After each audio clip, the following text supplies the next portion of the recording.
ये mobile phone हर किसी के पास आजकल मौजूद है, लेकिन यही मोबाइल फ़ोन सहूलत के तौर पर इस्तेमाल करते हैं। ये सहूलत ख़तरा बन रही है कैसे, और कैसे हम इससे बच सकते हैं। सिर्फ और सिर्फ आज हम बात पहले करते हैं व्हाट्सएप की। व्हाट्सएप हैक होने से कैसे बच सकता है। शॉर्ट से एक वीडियो आपको दिखाते हैं and then will discuss more about this. WhatsApp पूरी दुनिया में सबसे ज़्यादा यूज़ होने वाला मैसेंजर है। इसके कुल यूज़र्स की तादाद 2 अरब से तजावुज़ कर चुकी है। हाल ही में पाकिस्तान में व्हाट्सएप को यूज़ करने के हवाले से लोग परेशानी का शिकार रहे हैं, जिसकी एक बुनियादी वजह व्हाट्सएप हैकिंग और प्राइवेसी पॉलिसी में तब्दीली है। आइए देखते हैं कि व्हाट्सएप हैकिंग क्या है और इससे कैसे बचा जा सकता है। व्हाट्सएप इंस्टॉलेशन के वक्त यूज़र से उसका मोबाइल नंबर मांगता है और उस मोबाइल नंबर को वेरीफाई करने के लिए एक 6 डिजिट कोड उस मोबाइल नंबर पर एसएमएस करता है और यूं वो स्पेसिफिक मोबाइल नंबर के ज़रिए व्हाट्सएप को रजिस्टर करता है। जबकि हाल ही में कुछ ऐसे वाक़यात सामने आए हैं कि चंद यूज़र्स को व्हाट्सएप की जानिब से एक कोड मौसूल हुआ और कुछ ही देर में किसी करीबी दोस्त या जानने वाले की तरफ से ये मैसेज भी आया कि उनका कोड गलती से इस यूज़र के पास आ गया है और इस यूज़र से उस कोड का तकाजा किया गया, जबकि हकीकत में उस जानने वाले का नंबर भी हैक हो चुका था। तो इसी तरह से कोई दूसरा अपने मोबाइल या किसी दूसरी डिवाइस से लॉग इन करके आपको आप ही के व्हाट्सएप से लॉग आउट कर सकता है। अब सवाल ये पैदा होता है कि ऐसी सूरत हाल में क्या किया जाए और व्हाट्सएप को हैक होने से कैसे बचाया जाए। सबसे पहले तो आपने 6 डिजिट कोड किसी से भी शेयर नहीं करना।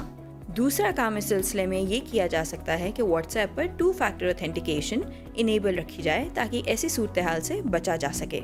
आइए देखते हैं कि 2 फैक्टर ऑथेंटिकेशन कैसे इनेबल की जाए। सबसे पहले व्हाट्सएप की सेटिंग्स में जाएं और फिर अकाउंट के सेक्शन पे क्लिक करें। अब आपके सामने 2 स्टेप वेरिफिकेशन का सेक्शन आ रहा होगा। अब इस पर टैप करें और नीचे दिए गए ग्रीन कलर के बटन पर क्लिक करें। अब कोई ऐसा 6 डिजिट कोड डालें जो कि आपको हमेशा याद रहे, वरना भूलने की सूरत में आपके अकाउंट की रसाई ख़त्म हो सकती है। अब इसी कोड को दोबारा एंटर करें। अब इसी तरह अगर अपना ईमेल एड्रेस हो तो उसको डालें और यूँ आपके व्हाट्सएप पर 2 फैक्टर ऑथेंटिकेशन इनेबल हो जाएगी। अगर ना हो तो स्किप कर दें। तो जनाब, किस तरीके से व्हाट्सएप हैक होने से बच सकता है, ये शॉर्ट से वीडियो हमने आपको दिखाई है और वाइल वॉचिंग दैट वीडियो मैंने भी 2 स्टेप वेरिफिकेशन इनेबल कर लिया। आई एम श्योर कि जितने भी हमारे नाजरीन हैं जिन्होंने पहले 2 स्टेप वेरिफिकेशन इनेबल नहीं की थी उन्होंने कर ली होगी। दैट्स हाउ हम बच सकते हैं व्हाट्सएप हैक होने से। इस वक्त हमें ज्वाइन कर रही हैं इसी अहम मौजू पर गुफ्तगू करने के लिए executive director digital rights foundation Nighat Dad साहिबा। Nighat, good morning. Good morning Nikit, बहुत अच्छी वीडियो, बड़ा सेल्फ एक्सप्लेनेटरी रादर कि किस तरह से हमने व्हाट्सएप को हैक होने से बचाना है। लेकिन अब मुझे बताएं निगत कि पाकिस्तान में तो इस वक्त मामला थोड़ा सा ज़्यादा ख़राब हो चुका है, पेचीदा हो चुका है। नॉट जस्ट व्हाट्सएप, पूरे फ़ोन हैक हो रहे हैं और मालूम नहीं होता। तो प्लीज़ निगत मुझे अपने एक्सपर्टीज़ से बताइएगा, एक आम सारिफ के लिए समझना क्या ये मुश्किल है या थोड़ा सा आसान हो सकता है कि हमें कैसे मालूम हो कि मेरा मोबाइल फ़ोन पूरा का पूरा फ़ोन हैक हो चुका है। देखें, एक तो शोएब बहुत शुक्रिया कि आप लोग इस मौजू को बार बार अपने शो में टेकअप करते हैं और लोगों को आगाह करते रहते हैं और बहुत अच्छा आप जो मीडिया का रोल है वो निभा रहे हैं। तो जो आपका सवाल है उस पे आते हुए, एक तो ये कि कुछ ये जो एक वीडियो आपने दिखाई है तो एक आम व्हाट्सएप की सोशल हैकिंग के बारे में है कि आप उससे कैसे बच सकते हैं। लेकिन बहुत दफ़ा इस तरह के पाकिस्तान में और बाकी भी दुनिया के ममालिक में सॉफ्टवेयर्स इस्तेमाल होते हैं और वो बड़े सोफिस्टिकेटेड सॉफ्टवेयर्स होते हैं जो कि पूरी डिवाइसेस जो हैं उनको हैक कर लेते हैं।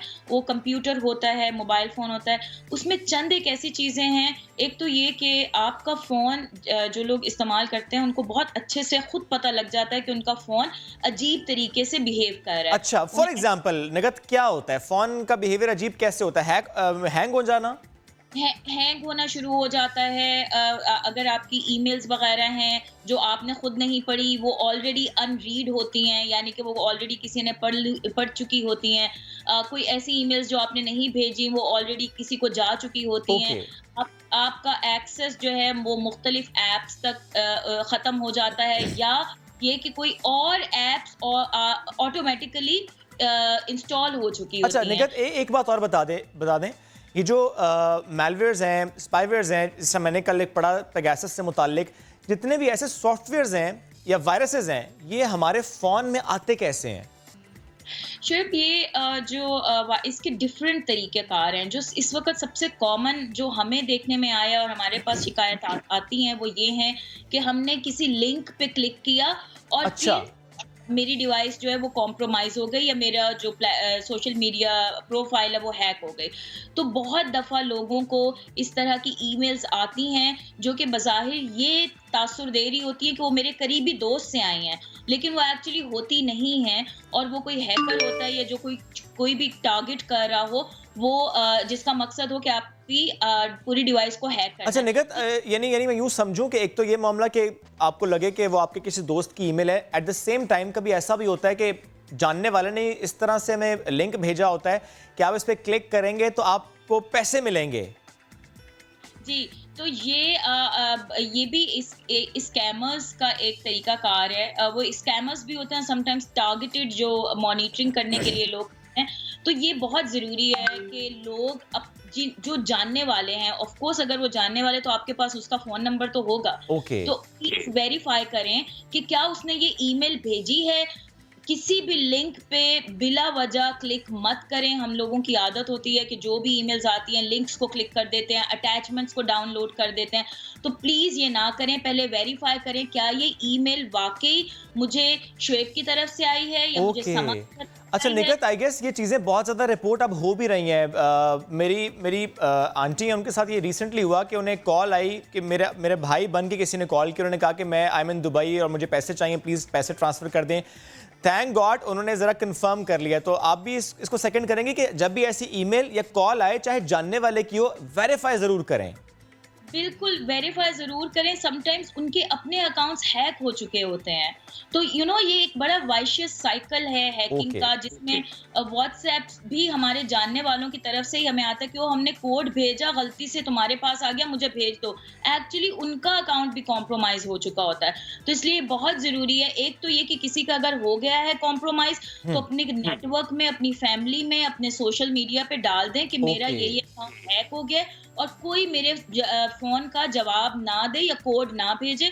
और दूसरी बात ये कि प्लीज़ वेरीफ़ाई करें कॉल्स करके और ये कि ये उसकी तरफ से ये ईमेल आई है। सिर्फ़ एक छोटी-सी बात प्लीज़। कि जब ईमेल आती है तो अक्सर वो ये होता है कि वो एक्चुअली उनकी तरफ से नहीं होती, लेकिन जो यूज़र नेम है, क्योंकि हमारी एक ह्यूमन नेचर है ना, हम यूज़र नेम देखते हैं। तो मुझे अगर मोहम्मद अब्दुल्ला जो कि मेरा कज़न है, तो मुझे उसकी तरफ से आएगी तो मैं वही देखूँगी, मैं वो एक्चुअल ईमेल आईडी नहीं देखूँगी जिसमें एक आध एग्जैक्टली, वो चेंज होता है लेटर। बिल्कुल। ठीक तो है। वो बहुत ज़रूरी है। ठीक है, थैंक यू वेरी मच निगत, साथ मौजूद थी यहाँ पर, आपने इसे एक्सप्लेन। तो जनाब, सबसे पहले व्हाट्सएप की 2 स्टेप वेरिफिकेशन कीजिए। फ़ोन अगर थोड़ा सा डिफरेंट बिहेव कर रहा है, हैंग हो रहा है, ईमेल्स में आपको इशू लग रहा है, कोई और इशू फेस कर रहे हैं आप, नई एप्लीकेशन नज़र आ रही है, अगर आपको कोई कहता है कि बार बार कोई कॉल कर रहा है और कॉल आपको नहीं मिल रही, दैट मीन्स हो सकता है फ़ोन आपका हैक हो चुका हो। तो ज़रूर इसको देखिए। और अगर कोई आपको कॉल करता है कि मैं फ़लाना जानने वाला बोल रहा हूँ, मैं फंस चुका हूँ, मुझे पैसे चाहिए, तो उसे किसी और सोर्स से वेरीफाई कर लीजिए। कि अभी हम एक और टॉपिक की तरफ बढ़ जाते हैं और वो टॉपिक थोड़ा सा म्यूज़िक से जुड़ा हुआ है। एक गाना आया है जनाब शहजाद रॉय साहब का, कौन किसका आदमी है। इस गाने ने खूब धूम मचाई है और सिर्फ आवाम ही नहीं, सियासतदानों ने भी पसंदीदगी का इजहार किया, शायद इसलिए कि सरद इंतखाबात भी हैं और उसमें सवाल बनता है कौन किसका आदमी है। थोड़ा सा गाना सुनाते हैं एंड देन शहजाद रॉय एज़विदास उनसे करेंगे खूब सारी बातें। लेकिन इसका रिबटल ये है कि दिल अगर बेनकाब होते, सोचो कितने फसाद होते। अच्छा जी, जानना ज़रूरी है, लेकिन एट द सेम टाइम मैं ये समझता हूँ अगर मालूम हो जाए कौन किसका आदमी है तो फिर वाकई फसाद हो जाएंगे। Anyways, the evergreen, the very always young Shahzad Roy, जिन्होंने कुछ ब्रेक के बाद ये गुनगुनाया, he is with us. Shahzad भाई गुड मॉर्निंग, बहुत शुक्रिया आपके वक्त का। शहजाद भाई, ये आपका कमबैक लग रहा है, कहा जा रहा है, थोड़ा सा प्लीज़ बताएं इस गाने का आइडिया, लिरिक्स किसने लिखे, और अगर हम कहीं this is your comeback, that's right to say that? देखिए, गाना तो काफ़ी पहले से हमने बनाया। अच्छा। इसका वीडियो फैसल कुरैशी ने किया है। पॉलिटिकल गाना मैंने बहुत देर से बात किया, आप ठीक कह रहे हैं, ये कमबैक आप कह सकते हैं कि मैं कम कर रहा था पॉलिटिकल गाने। ओके। बट लेकिन ये काफ़ी अर्से बाद मैंने किया अपने उल्लू, आई थिंक शायद आखिरी था 2012 में। उसके बाद बहुत सारे गाने किए, PSL करता रहा और बहुत कुछ किया, बट ये बहुत अरसे बाद किया। सो ओके, ये बहुत अरसे बाद किया है, ताख़ीर आई है, क्योंकि शहजाद भाई हमें ये लगा कि आप सिर्फ और सिर्फ आप जो काम कर रहे हैं वो चाइल्ड अब्यूज़ पर और आउट ऑफ स्कूल चिल्ड्रन के हवाले से काम करें। हम देखते हैं आपको जब आप इस्लामाबाद हाई कोर्ट भी जाते हैं, इससे मुताल्लिक आपने बहुत काम किया है, बहुत आवाज़ उठाई है, and you done great job about this. थोड़ा सा बताएंगे कि इस सिलसिले में जब हम बात करें चाइल्ड अब्यूज़ की, आउट ऑफ स्कूल चिल्ड्रन की, कितनी अचीवमेंट मिली और इस सिलसिले में अब हम कितना बेहतर सोच पा रहे हैं? देखिए, ये आप बिल्कुल ठीक कह रहे हैं। मैं क्योंकि बहुत ज़्यादा मुझे हर वक्त म्यूज़िक रिलीज़ करने का शौक़ नहीं। म्यूज़िक तो हम बना रहे होते हैं, क्रिएटिव अपना प्रोसेस चल रहा होता है। मैं चल पड़ा किया था, फिर अपने उल्लू किया था, फिर पाकिस्तान सुपर लीग में लगे हुए थे और बहुत सारी और चीज़ें चल रही थी। बट ज़िंदगी ट्रस्ट जो हमने इतने सारे कानून इस मुल्क में तब्दील किए हैं और कोशिश की और अभी भी कर रहे हैं, ये आसान काम नहीं होता। और जब मेरा असल में ये है कि मैं बहुत एडिक्टिव हूँ। मैं जब एक चीज़ में घुस जाता हूँ तो फोकस में जब एक तरफ कर लेता हूँ, बाकी चीज़ें भूल जाता हूँ। तो अब मैंने दोबारा जब ये गाना किया तो अब हम अलिफ नून एक फिल्म कर रहे हैं, आपने देखा होगा, अल्लाह आते थे, तो वो फैसल कुरैशी बना रहे हैं। सो वो अब फोकस ये करेंगे। तो अचानक से लोग हमेशा ही कहते हैं अचानक से आपका म्यूज़िक आता है, फिर अचानक से आप गायब हो जाते हैं। तो वो होता नहीं असल में। वो कहते हैं you go with the flow. तो जो दिल कर रहा होता है वो मैं करता हूँ। बिल्कुल ठीक है। जब बात है कि जो दिल कह रहा होता है, तो आपका गाना शहजाद भाई उस वक्त आया है कि जब PSL का एंथम आया, उसके एक आध दिन बाद आपका गाना आ गया। और जिनको PSL का ये एंथम ये पसंद नहीं आया, इवन कल तो शुएब अख्तर साहब ने बहुत तनकीद किया है इस एंथम पर। कुछ लोग तो ये भी कह रहे हैं कि आपको PSL का ये गाना गुनगुनाना चाहिए था, कि आपकी अपनी ख्वाहिश थी और इस गाना सुनने के बाद आपने सोचा कि अच्छा आप गुनगुनाते। मैंने PSL 2 दफ़ा किया, HBL PSL का जो ट्रैक था, फिर किंग्स का किया 2 दफ़ा। सो वो आई थिंक और लोगों को भी करना चाहिए और बहुत सारे लोग बहुत अच्छा कर रहे हैं। और मुझे लगा कि मुझे इस वक्त जानना सब लाजमी है कौन किसका आदमी है, करना चाहिए, तो मैंने ये किया। अच्छा शहजाद भाई, क्योंकि मैंने पहले भी जिक्र किया सेनेट इंतखाबात का ज़रा शेड्यूल आज जारी होना है, और जिस तरह गाने में भी आपने कहा कि कौन किसका आदमी, और आपने ख़ुद कहा कि ज़रा पॉलिटिकल सॉन्ग आपने बहुत अरसे बाद इस तरह से किया है, इशारा किस तरफ था? ये वाकई सेनेट इंतखाबात की तरफ था या मामला तो PDM का बहुत गर्म है, जलसे उनके भी हो रहे हैं, वो भी बहुत कहते हैं कि हम जाएंगे मार्च करेंगे, और उनके साथ कौन है साथ कौन नहीं है ये भी मामला सामने खुल के आते ही रहते हैं।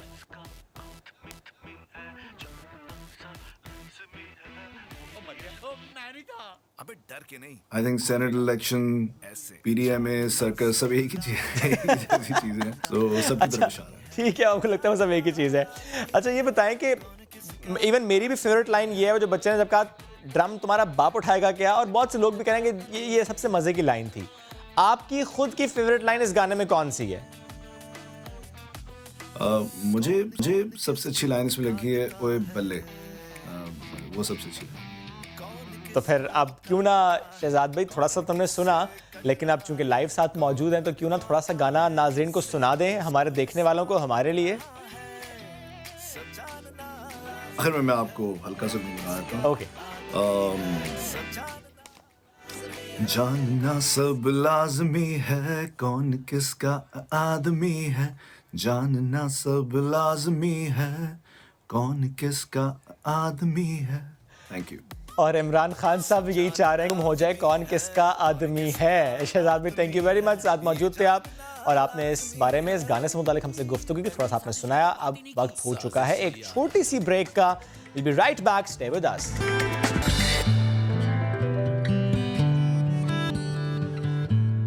देखते हैं, इन पाकिस्तान जहेज़ के खिलाफ मुहिम बहुत बार चली है। इसके बाद कुछ ऐसे जुमले सुनने को हमें मिलते हैं कि अगर जहेज़ के खिलाफ आप लोग इतनी आवाज़ बुलंद कर रहे हैं तो फिर लाखों की तनख्वाह वाला दामाद ढूंढना ये बंद करो, भारी भरकम जो हक महर है वो लिखवाना बंद करो। इसके साथ साथ कहते हैं कि जो महंगे महंगे लहंगे होते हैं ये क्यों फिर लिए जाते हैं, तो ऐसी फरमाइश बंद की जाए। लेकिन सवाल ये है कि जो एक्चुअल इशू है डेफिनेटली वो डाउरी का है, और जब भी इसको रेज़ किया जाता है इस पर रिएक्शन आना ज़ाहिर है वो रिएक्शन आता है, बट वो रिएक्शन क्यों आता है, आज हम इस अहम मौजू पर बात करेंगे। और स्पेशली आज हम जिक्र करेंगे पाकिस्तानी फ़ैशन डिज़ाइनर अली ज़ीशान का। उन्होंने, मुझे याद है कि लास्ट ईयर भी जब फ़ैशन शो में मुतारिफ एक चीज़ कराई थी कि जो चाइल्ड मैरिज है, ज़ाहिर है उसके ख़िलाफ़ बड़े अच्छे अंदाज में उन्होंने एक कैंपेन लॉन्च कर। इस दफ़ा जो जहेज़ खोरी के मौजू पर उन्होंने वीडियो मैं कहता हूँ कि जिस तरह से वो वायरल हो गई है, तस्वीर वायरल हुई है कि एक दुल्हन आती है और वो जो कार्ट है उसके ऊपर जहेज़ का सामान पेरेंट्स आके रखते हैं, वो फिर दूल्हा भी उसके ऊपर बैठा होता है, वो दुल्हन उसे खींच रही होती है। दुल्हन पर किस तरह का बोझ होता है, दुल्हन पर भी, उसकी फैमिली पर भी। लेकिन उसके बाद जो रिएक्शन आया सोशल मीडिया सार्फिन का वो ये था कि अगर अली ज़ीशान साहब ने ये मामला उजागर किया है तो वो उन्हीं के, अगर ड्रेसेस की बात करें वो लाखों के हैं, वो 12-12 लाख के ब्राइडल ड्रेसेस हैं। आखिर वो क्यों हैं? क्योंकि 12 लाख में तो फिर जहेज़ भी बन जाता है। तो ऐसे में तनकीद हुई। हम इन दोनों पहलुओं पर आज गुफ्तगू करेंगे, लेकिन ये जो वीडियो है ये बहुत इंपॉर्टेंट है देखना। पहले आपको वीडियो दिखाते हैं।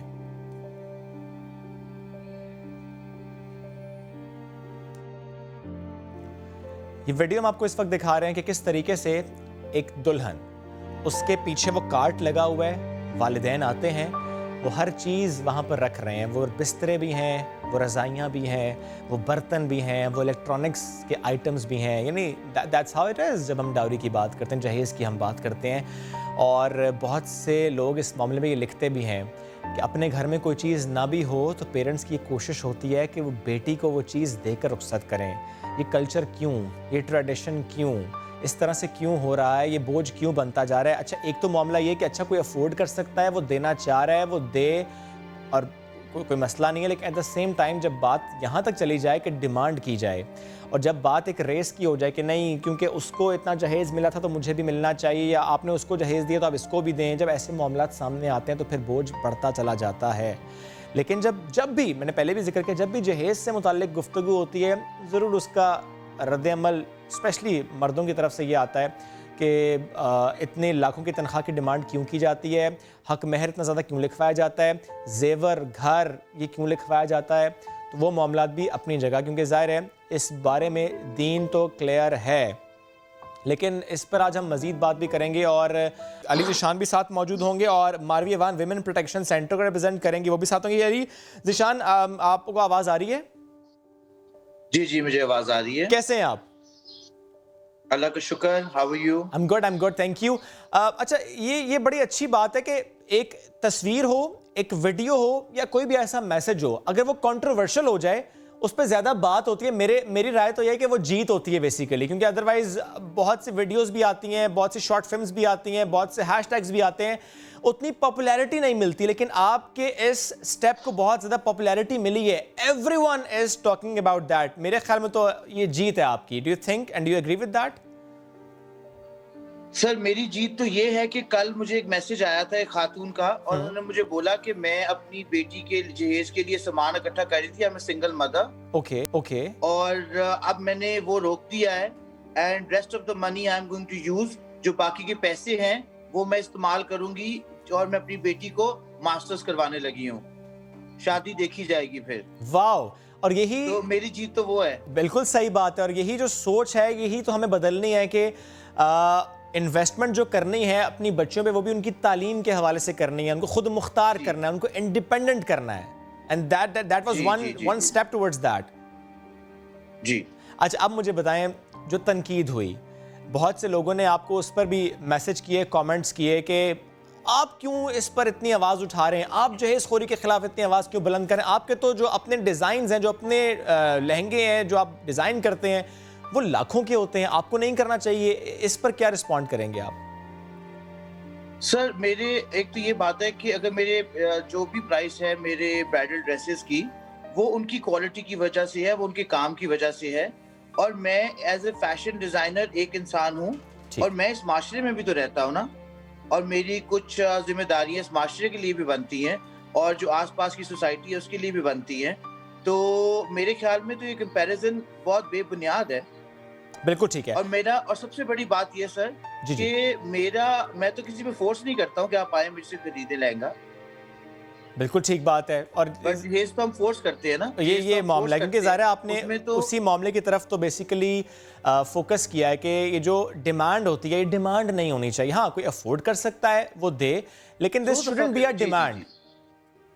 ऑफ कोर्स आप देखिए, इवन जो जहेज है वो ज्यादा वो गलत तभी बनता है जब वो प्रेशर में आता है या उसकी डिमांड की जाती है अदरवाइज तो आप अपने बच्चों को गिफ्ट देते हैं, वो बात अलहदा है, लेकिन जो एक पूरी लिस्ट आती है ना डिमांड की कि गाड़ी चाहिए, टीवी चाहिए, फ्रिज चाहिए, ये चाहिए, that I think puts parents under lot of pressure, और मुझे लगता है कि उससे लड़कियों की भी मेंटल हेल्थ पे काफी इफेक्ट होता है। Very right. अच्छा, एक बात और, लास्ट ईयर और शायद लास्ट टू लास्ट ईयर भी एक बड़ा अच्छा मैसेज आपने दिया, चाइल्ड मैरिज के हवाले से था कि बच्चियों की जल्दी शादी नहीं होनी चाहिए, उनको पढ़ना चाहिए, उसका बड़ा अच्छा इम्पैक्ट आया।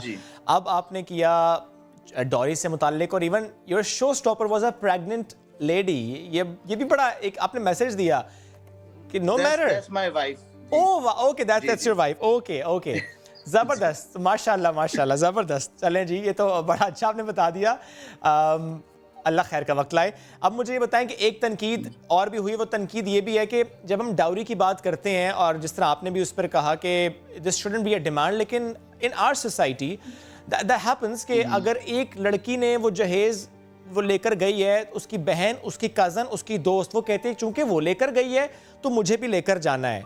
तो वो जो एक रेस है, एक कहना चाहिए कि वो उसको मिला तो मुझे क्यों नहीं मिला। मैं आपकी बात समझ रहा हूँ, सर। मैंने जितनी भी अपनी ऑब्जर्वेशन की है, जितना मैंने इस चीज के बारे में देखा है, ये चीज बिल्कुल चेंज हो जाती है जब when girls are busy with their careers.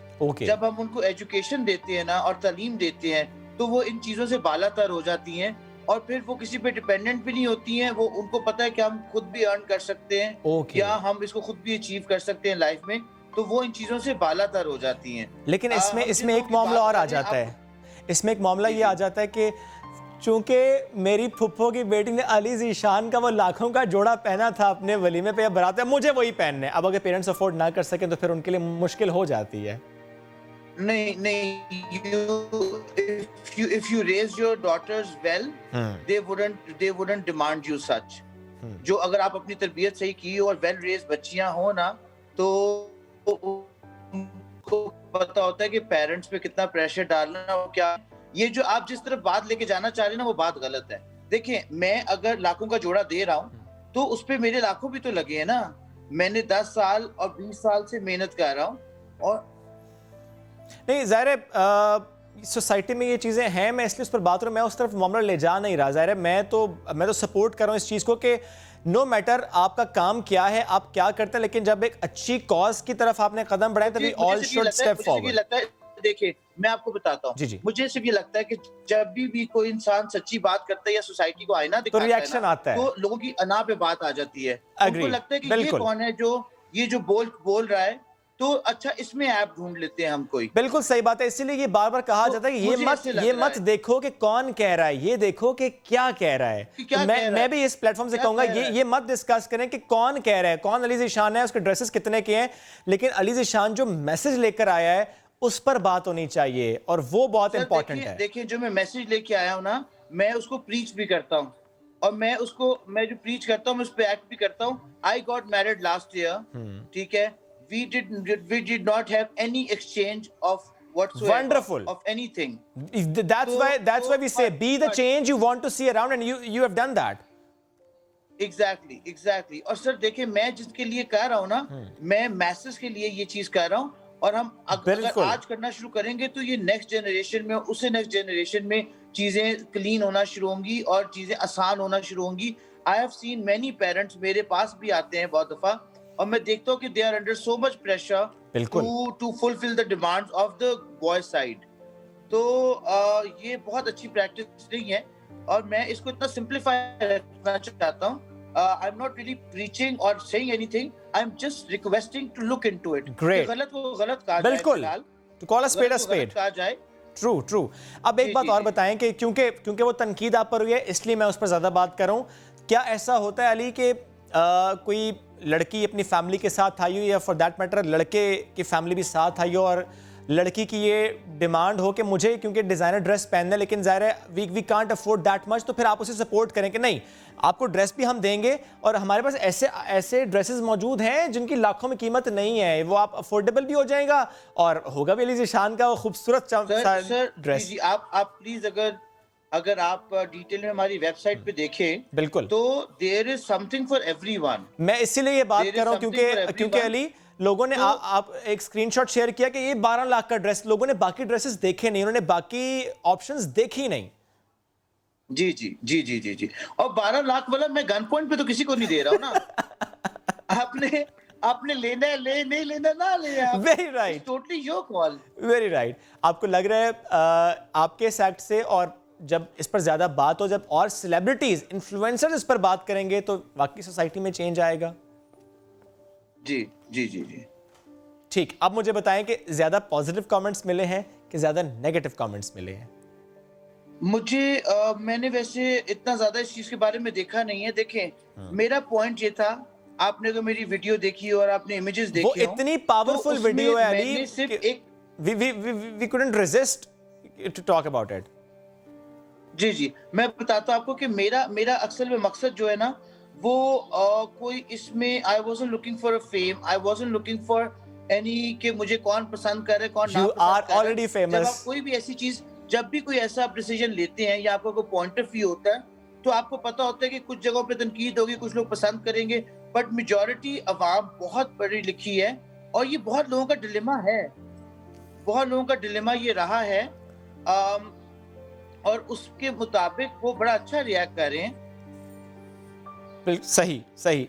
और ये जाहिर है ये बहुत कम ऐसे, बाय द वे ये बहुत चंद ऐसे लोग हैं जिनको इस चीज से मसला है, क्योंकि ये उनकी सोच से बालातर बात है। ये उनको समझ नहीं आ रही, तो उनको लग रहा है बात ही गलत है। ये बिल्कुल सही बात है कि जो आपकी सोच से मुताबिकत नहीं रखती बात, इमेज, वीडियो, आप उसको फिर बैश करते हैं, आप उसके खिलाफ जाते हैं। हालांकि मैं फिर कहूँगा, ये मत देखें कौन कह रहा है, ये देखें कौन क्या कह रहा है, उसकी बात में कितना वजन है, उसकी बात में कितना दम है, वो इमेज कितना पावरफुल था, वो वीडियो कितनी पावरफुल थी। क्योंकि बहुत अच्छी वीडियो आप लेकर आए हैं। मुझे ये भी उम्मीद है कि अगली दफ़ा, अगले कुछ और वीक में कुछ नया आप करने वाले हैं, क्योंकि each time you do something different. Thank you very much. Thank you. I try to make a little difference on my own. जितना मुझसे हो सकता है मैं उतना I try to give back to the society.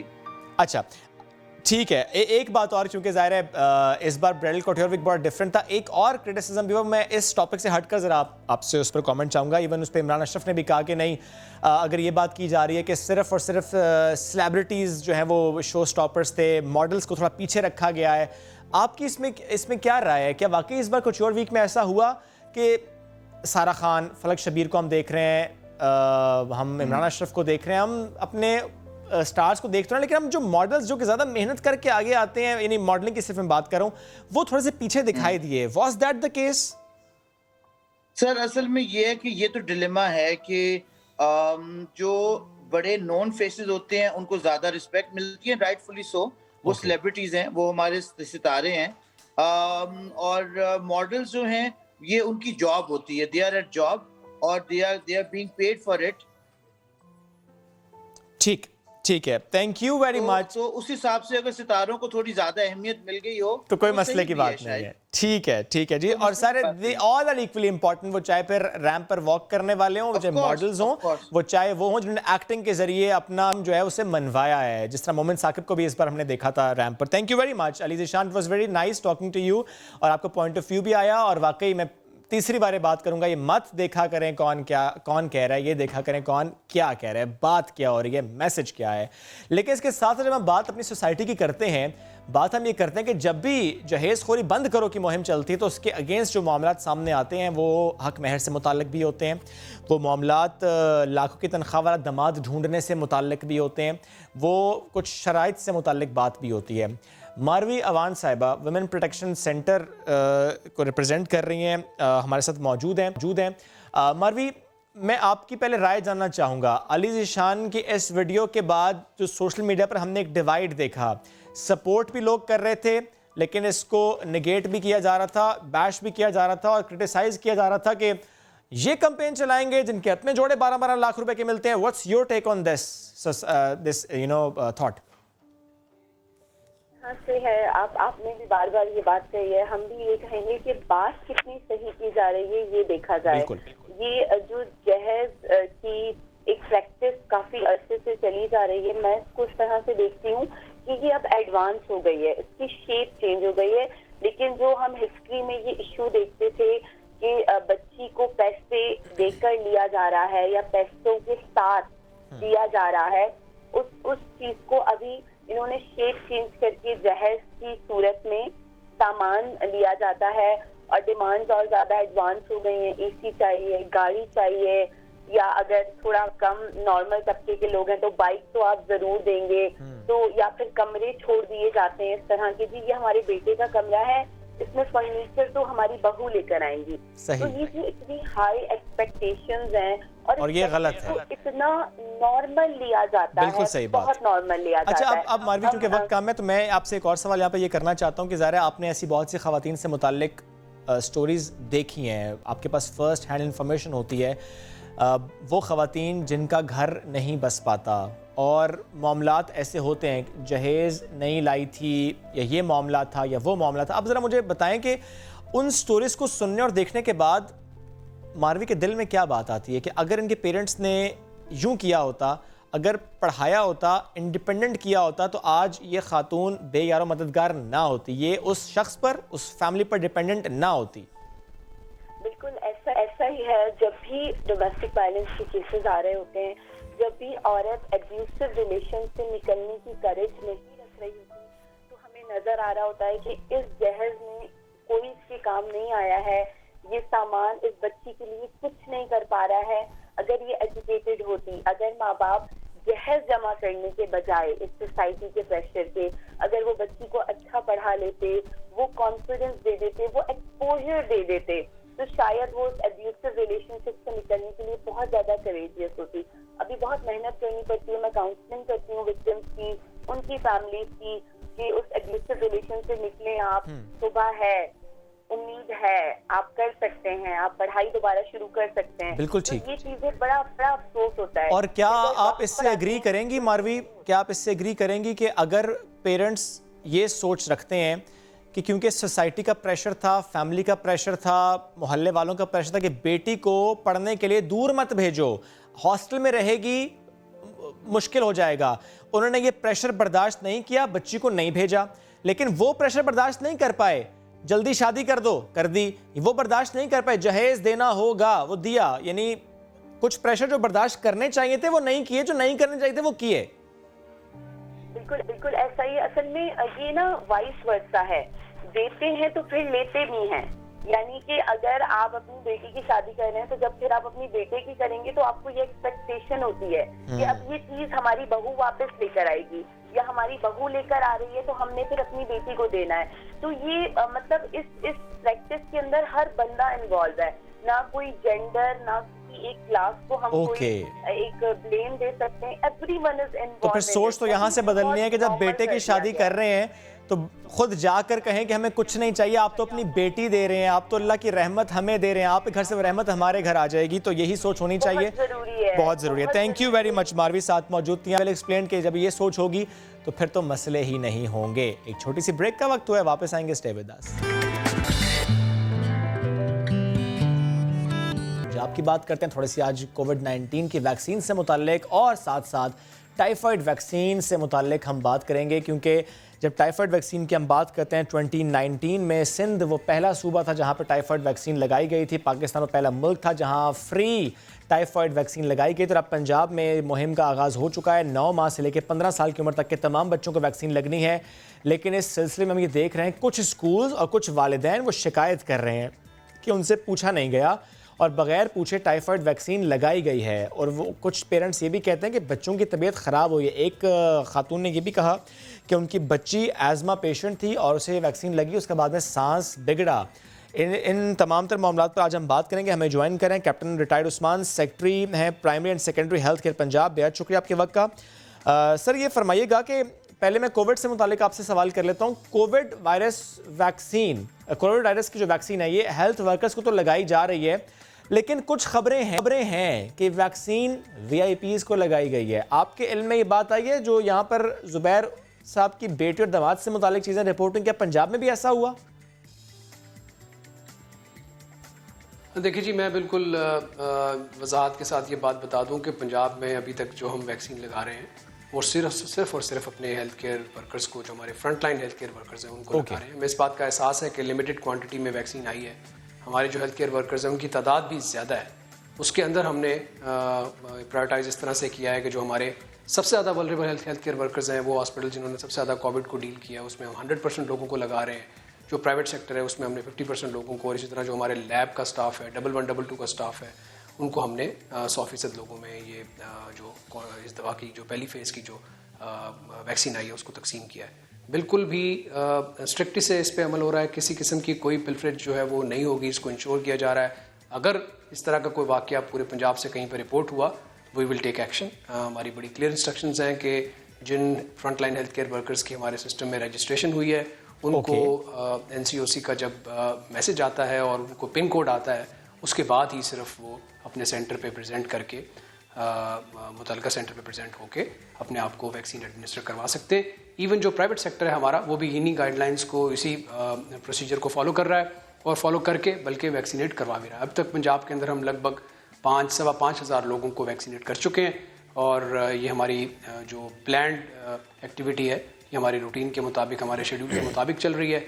और इंशाल्लाह ताला अब तो हम सेकंड डोज भी एक्सपेक्ट कर रहे हैं। जैसे ही इसकी सेकंड डोज आएगी तो इन लोगों को फिर सेकंड डोज भी लगाई जाएगी। ठीक है सर, अब टाइफाइड वैक्सीन से मुतालिक प्लीज़ मुझे बताइएगा कि टारगेट क्या सेट किया गया था, कितने बच्चों को लगाई जा चुकी है अब तक, और क्या रिफ्यूज़ल भी सामने आया है? देखिए जी, अल्हम्दुलिल्लाह पंजाब के अंदर हमने इस दफ़ा टाइफाइड वैक्सीन जो है वो लॉन्च की है, और टाइफाइड वैक्सीन की एक स्पेशल कैंपेन के तौर पर हमने इसको लॉन्च किया है। हमारी अब रूटीन जो इम्यूनाइजेशन है 1 मार्च से रूटीन इम्यूनाइजेशन के अंदर भी टाइफाइड का जो इंजेक्शन है वो शामिल हो जाएगा, और 9 माह के तमाम बच्चों को टाइफाइड का इंजेक्शन लगाया जाएगा। लेकिन इस रूटीन इम्यूनाइजेशन में इस इंजेक्शन को स्टार्ट करने से पहले हमने एक स्पेशल कैंपेन जो है वो पूरे पंजाब में 2 फेजेस में प्लान की। फर्स्ट फेज़ के अंदर हम 12 अजला के जो हमारे अर्बन एरियाज़ हैं उनके बच्चों को, तकरीबन ये 1.25 करोड़ बच्चे बनते हैं जो 9 माह से लेके 15 साल तक की उम्र के हैं, इनको हमने वैक्सीनेट करना है। और फिर सेकंड फेज़ जो हम माह रमज़ान के बाद चलाएंगे वो रिमेनिंग 24 डिस्ट्रिक्ट्स के अंदर होगा, जिसमें तकरीबन 64-65 लाख हमारे जो रिमेनिंग बच्चे हैं वो इसके अंदर कवर हो जाएंगे। दी आइडिया इज़ कि जब हम इसको अपने EPI का हिस्सा बना रहे हैं तो हमारी जो सबसे ज़्यादा वल्नरेबल पॉपुलेशन है, जिसके अंदर इंसिडेंस जो है वो टाइफाइड का हमें ज़्यादा मिला, हमारे जो एक सर्वे था उसकी बुनियाद पर सेंटिनल साइट से हमने डाटा इकट्ठा किया। तो इसलिए ये इस वल्नरेबल ग्रुप को 9 माह से लेकर 15 साल तक के बच्चों को हम टारगेट कर रहे हैं, और हमारी कैंपेन अच्छी चल रही है। अब तो आज 10 फरवरी 15 फरवरी तक इसने चलना है, मज़ीद इसमें 5 रोज़ हैं, और जो हमारा टारगेट्स हैं वो नियरली 103% अचीव हुए हुए हैं। बड़े शहरों में कुछ थोड़ा सा 98-99% के पास हैं, बट हम इसको रोज़ाना की बुनियाद पे मॉनिटर कर रहे हैं, एंड वी ट्राइंग कि इंशाल्लाह ताला ये टारगेट्स जो हैं वो हम अचीव करेंगे। सर, लेकिन क्या ऐसा मामला है कि कुछ स्कूल्स की तरफ से रिफ्यूज़ल सामने आया हो कि टाइफाइड वैक्सीन वो नहीं लगवाना चाह रहे, ऐसा है सर? देखिए, मैं इसको रिफ्यूज़ल तो नहीं कहूँगा, या ये बात बिल्कुल हमारे इल्म में ज़रूर आई कि कुछ लोगों ने इसको इस तरह से परसीव किया कि शायद ये कोई वॉलंटरी कैंपेन चल रही है जिसमें कि आपके पास ये ऑप्शन मौजूद है कि आपने इसमें हिस्सा नहीं लेना। तो इसमें हम वाज़े तौर पर ये लोगों को बताना चाहते हैं कि ये वॉलंटरी कैंपेन नहीं है। दिस इज़ ये एक वैक्सीन जो है ये बहुत अच्छी वैक्सीन है। इस वैक्सीन की कम से कम 5 साल तक की क़ुव्वत मुदाफ़त है, 5 साल तक के लिए हमारे बच्चों को ये इम्यूनिटी देगी, और ये तमाम बच्चों को लगवाइए ताकि आपके बच्चों में ये इम्यूनिटी डेवलप हो। अगर खुदा न खास्ता आपके बच्चे को कोई बीमारी है या कोई ऐसी फिजिकल कंडीशन है तो जो हमारी हेल्थ टीम है, हमारा हेल्थ केयर वर्कर है, उसको बताएं। उनकी ट्रेनिंग हमने की हुई है कि किन लोगों को ये वैक्सीन जो है ये नहीं लगानी, और तमाम ऐसे स्कूल्स या तमाम ऐसे इदारे जिनके पास बच्चे मौजूद हैं उनसे मेरी गुजारिश है कि वो कोऑपरेट करें हुकूमत पंजाब की इस कैंपेन के साथ, और तमाम बच्चों को वैक्सीनेट करवाएं 9 माह से लेके 15 साल तक के बच्चों को, क्योंकि इस एज ग्रुप के ज़्यादातर बच्चे जो हैं वो स्कूल्स में मौजूद होते हैं। तो हमारे लिए ये बहुत कन्वीनियंट है कि हम स्कूल्स में जाके उन बच्चों को वैक्सीनेट करें। तो ऐसे स्कूल्स जिन्होंने इस तरह की कोई इंप्रेशन क्रिएट करने की कोशिश की, उनके साथ हमारी रिस्पेक्टिव एडमिनिस्ट्रेशंस ने अप्रोप्रिएटली टेकअप किया, और अब ये इंप्रेशन जो है वो उसको हमने दूर कर दिया है। तमाम जो स्कूल्स हैं वो अपने बच्चों को वैक्सीनेट करवाएंगे। इट इज़ नॉट ऑप्शनल, ये सब लोगों को करवानी है, और इससे हमारी ओवरऑल हमारी इस पॉपुलेशन के अंदर एक इम्यूनिटी डेवलप होगी अगेंस्ट दिस डिजीज। अच्छा सर, एक बात प्लीज़ क्लियर कीजिएगा, अभी आपने पहले मुझे ये भी बताया कि वैक्सीन का दूसरा मरहला जो है वो चलाया जाएगा, लेकिन सर मुझे ये बताएं कि टाइफाइड वैक्सीन से मुतालिक तो ये कहा जाता है कि जब फर्स्ट टाइम किसी को ये वैक्सीन लगती है तो वो 2 डोजेज़ लगती हैं, अभी 1 डोज लग रही है। तो सर ये जो आप बता रहे हैं दूसरा मरहला, ये सेकंड डोज का होगा कि बड़ी उम्र के बच्चों के लिए आप इस मुहिम का दूसरा मरहला लॉन्च करेंगे? देखिए, सबसे पहले तो मैं एक बात क्लियर कर दूं कि ये जो टारगेट हमने सेट किया है इस एज ग्रुप का 9 महीने से लेकर 15 साल तक के बच्चों का, तो इसके पीछे जो बुनियादी वजह है वो ये है कि इस एज ग्रुप में सबसे ज़्यादा इंसिडेंस रिपोर्ट हुआ इस बीमारी का। इसलिए हमने इमीडिएटली जो है वो इस एज ग्रुप को टारगेट किया है। जब हम ये अपना कैंपेन कंप्लीट कर लेंगे, हमारे पास मज़ीद वैक्सीन की अवेलेबिलिटी होगी, तो इंशाल्लाह ताला हम अपने इस जो हमारा कैनवस है इसको वसी करके मज़ीद एज ग्रुप्स को भी इसमें टारगेट कर सकते हैं। ख़ास तौर पे ऐसे स्पेसिफिक एज ग्रुप्स को टारगेट कर सकते हैं या ऐसे लोगों को टारगेट कर सकते हैं जो ज़्यादा वल्नरेबल हैं इस पर्टिकुलर डिजीज़ के साथ। हमारे जो फूड हैंडलर्स हैं, जो खाना पकाने का काम करते हैं, जिनकी वजह से ये बीमारी फैल सकती है, हम उनको टारगेट कर सकते हैं। सो हमारे पास इस तरह के एवेन्यूज़ ओपन हैं कि हम मज़ीद इस वैक्सीन को कौन से एज ग्रुप्स में लगाएंगे या कौन से वल्नरेबल ग्रुप्स को लगाएंगे। हम इंशाल्लाह ताला इस जैसे ये कैंपेन ख़त्म होती है, हम इसका कैनवस बढ़ाने के लिए मज़ीद ठीक है, schemes. Great to hear that. PSL 6 इसके गाने पर अब तक बहस हो रही है। जब बात हम बहस की करते हैं, I am liking it, I am okay, you don't like it, I am okay with that, it should be like this, लेकिन ऐसा हो नहीं रहा। मुझे पसंद है, तुम भी पसंद करो, मुझे ना पसंद है, तुम्हें भी ना पसंद होना चाहिए। Why are we so extremist in this? और ऐसे जुमलों का इस्तेमाल किया जा रहा है, और स्पेशली अगर हम सेलिब्रिटीज़ की बात कर लें, इन्फ्लुएंसर्स की बात कर लें, अपने क्रिकेटर्स की बात कर लें, तो बहुत ज़्यादा एक्सट्रीमिज़म नज़र आ रहा है। मैंने कल भी जिक्र किया था शुएब अख्तर साहब का कि जिस तरीके के ज़बान उन्होंने इस्तेमाल किया इस गाने को लेकर PCB के हवाले से, it shouldn't be like this. Waseem भाई सपोर्ट कर रहे हैं, ज़ाहिर अच्छी बात है, सपोर्ट करें गाने को, PSL को। जो नहीं करे ठीक है, पसंद नहीं आया, लेकिन तनकीद का ये अंदाज़ होना नहीं चाहिए, इतना ज़्यादा एक्सट्रीमिज्म हमें नज़र आना नहीं चाहिए कि फिर थोपा जाता है कि नहीं भाई चूंकि मुझे नहीं पसंद, तुम्हें पसंद है तो क्यों पसंद है। अच्छा, अब हम पॉलिटिशियंस की अगर बात करें, फिरदौस आशिक अवान साहिबा ने नसीबो लाल को PSL सॉन्ग के लिए मिसफिट करार दिया है। शुएब अख्तर साहब से मुतालिक मैंने जिक्र किया, वो तो ये तक कहते हैं कि उनके बच्चे ये गाना सुन के डर गए हैं। वो कहते हैं उन्होंने चीख मार दी है। साथी गुलकार तनकीद कर रहे हैं कि ये उनकी गलती है जिन्होंने नसीबों को चुना। पंजाबी में तो वो सही गाती हैं, तो किसकी क्या राय रही इस गाने को लेकर? We are seeing a divide in this. गाना जैसा भी हो, क्राउड देखेगा ग्रूव टीवी ते। हम PSL का मेला सजेगा और हम सब उसको एंजॉय करेंगे। जहां तनकीद हो रही है इस गाने पर, उसका दूसरा रुख, उसका भी हम जिक्र कर लेते हैं। जैसा मैंने थोड़ा सा जिक्र पहले किया, महबूब शहाद साहिबा ने भी सपोर्ट किया है, गौहर मिर्ज़ा ने भी सपोर्ट किया, बहुत सी और सेलिब्रिटीज़ हैं वो सपोर्ट भी कर रहे हैं। साथ साथ वो ये सवाल उठाते हैं कि भैया मसला क्या है, तकलीफ़ क्या है, दर्द कहाँ हो रहा है, आप इस डिफरेंस को क्यों एडमिट नहीं कर सकते? कुछ मुनफरद हुआ है, कुछ नया हुआ है, तो उसको एडमिट करने में इतनी दिक्कत, इतनी परेशानी क्यों है? मुझे खुद गाना पसंद है और आई एम श्योर हम सबको पसंद आएगा आहिस्ता आहिस्ता जब हम समझ पाएंगे कि उस गाने में कितना मजे का म्यूजिक है। चलिए ठीक है, किसी को नहीं पसंद, that's okay, and we should be okay with that. किसी को अगर नहीं पसंद तो चलिए जी, अब हम अगले मौजू की जानिब बढ़ जाते हैं। ये तो हमने बात कर ली है PSL के इस सीज़न 6 के सॉन्ग से मुताल्लिक, और अगला हमारा टॉपिक है कि अब अगर हम ये हम आपको स्क्रीन पर दिखा भी रहे हैं कि पर्ची, और वो पर्ची कौन सी निकलती है? हम जाते हैं जब ATM मशीन यूज़ करने के लिए जाते हैं तो पर्ची निकलती है, ऑप्शन दी जाती है कि पर्ची आपको चाहिए या नहीं चाहिए। लेकिन अब ये पर्ची आपको मुफ्त नहीं मिलेगी। मुख्तलिफ बैंक्स ने इसका इतलाक कर दिया। ATM की ये रसीद अब आपको पड़ेगी ₹2.5 की, लेकिन ये स्टेट बैंक की तरफ से नहीं है, ना ही ये प्राइवेट बैंक्स की तरफ से है। ये सरचार्ज ATM चलाने वाली कंपनी वन लिंक ने लगाया, और ये इकदाम गो ग्रीन कैंपेन का हिस्सा है, क्योंकि पेपर के इस्तेमाल से माहौल पर मनफी असर पड़ता है। कागज़ की तैयारी से लेकर उसको वेस्ट करना यानी तल्फ करने का जो मरहला है, ये माहौल दुश्मन है। सवाल ये है, क्या ये रसीद इतनी ज़रूरी है?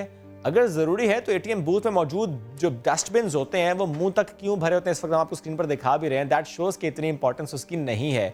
स्क्रीन पर भी दिखा दिया जाता है जो आपकी ट्रांजैक्शन होती है, मैसेज भी आ जाता है, ईमेल भी आ जाती है। लेकिन कुछ लोग ऐसे हैं जो रसीद संभाल कर रखते हैं, इसलिए ताकि रिकॉर्ड महफूज हो। इसका तो सादा सा हल है, मैसेज का आ जाना या ईमेल के ज़रिए जो रिकॉर्ड है उसको आप एंड पर कंसाइल कर सकते हैं।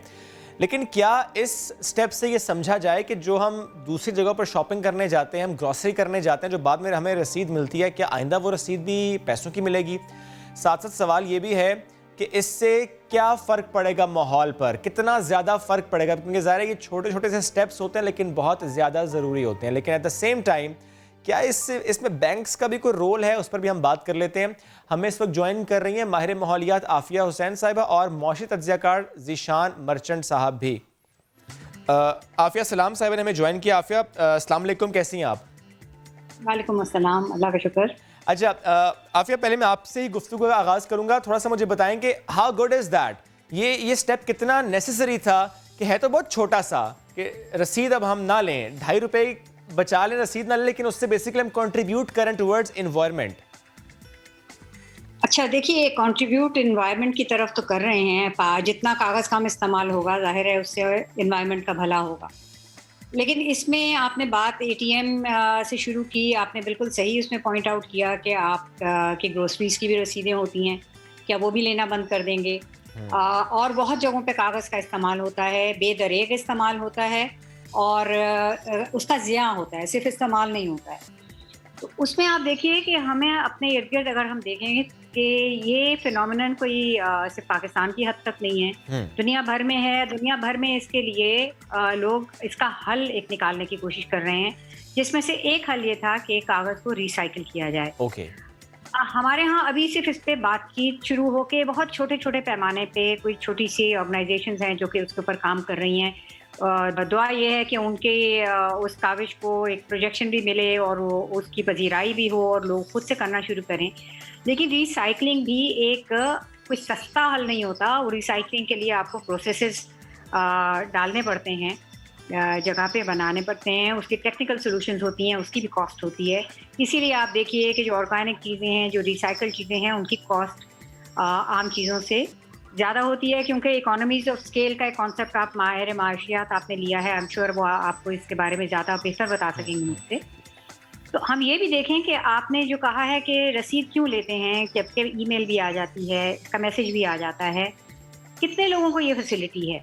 हम एक ख़ास तबके की बात करते हैं जो कि वो टूल्स अपने हाथ में रखते हैं जिनके ज़रिए उनको मैसेजेस भी आते हैं और जिनके ज़रिए वो ईमेल के ज़रिए भी उनको वो अपने बैंकिंग ट्रांजैक्शंस का पता चलता रहता है। एक बहुत बड़ी तादाद लोगों की ऐसी है जिनको वो कागज़ ही की आदत है, क्योंकि उसके अलावा उनके पास अपने ट्रांजैक्शंस के रिकॉर्ड का कोई तरीका नहीं है।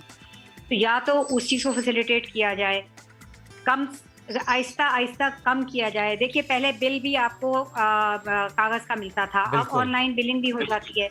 तो जिस तरह से आहिस्ता आहिस्ता एक पेपरलेस एनवायरनमेंट की तरफ जा रहे हैं, उम्मीद ये है और कोशिश भी यही होनी चाहिए कि सिर्फ एटीएम तक ये महदूद ना हो कि यहाँ पे सिर्फ और ₹2.5 कटने की वजह से हमें इसकी तरफ हमें एक तवज्जो हमारी आई है।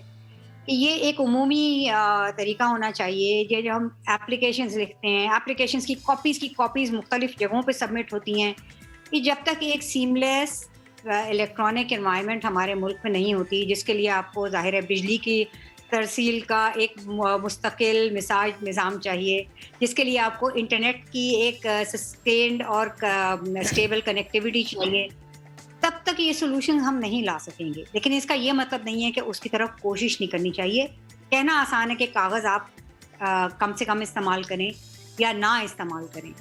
हमें उस चीज़ को एक एम बनाना चाहिए। और उस एम की तरफ जाने के लिए जो इसके लिए दूसरे सिस्टम्स की ज़रूरत है, उनको बेहतर बनाने की कोशिश करनी चाहिए। ठीक है, ज़ीशान साहब आपकी तरफ आऊँगा। पहले तो प्लीज़ आप क्लियर कीजिएगा इस मामले को, क्योंकि जब से ये मामला रिपोर्ट हुआ कि ₹2.5 बैंक जो है वो चार्जेस हैं, अब वो बैंक चार्जेस ज़ाहिर नहीं है। मैं चाह रहा हूँ अगर आप इसको क्लियर कर सकें कि ना स्टेट बैंक इन्वॉल्व, ना बैंक्स इन्वॉल्व, तो वन लिंक है, this is because of go green campaign. What's your input in that?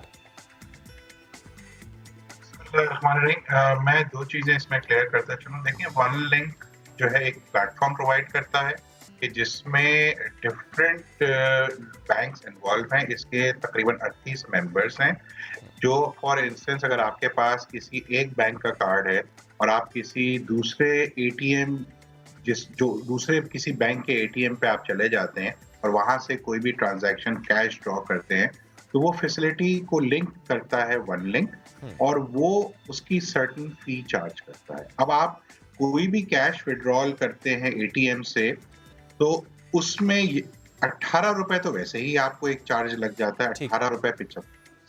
इसमें ये नहीं है कि वो बैंक के पास पैसे नहीं जाते। यकीनन उसमें एक पोर्शन जो इश्यूअर बैंक होता है, जिसका क्रेडिट कार्ड होता है, उसको मिलते हैं। दूसरा बैंक वो होता है कि जो उस ट्रांजैक्शन को फैसिलिटेट करता है, उसको पैसे मिलते हैं। और तीसरा जो स्विचिंग फी कहलाती है, जो वन लिंक चार्ज करता है।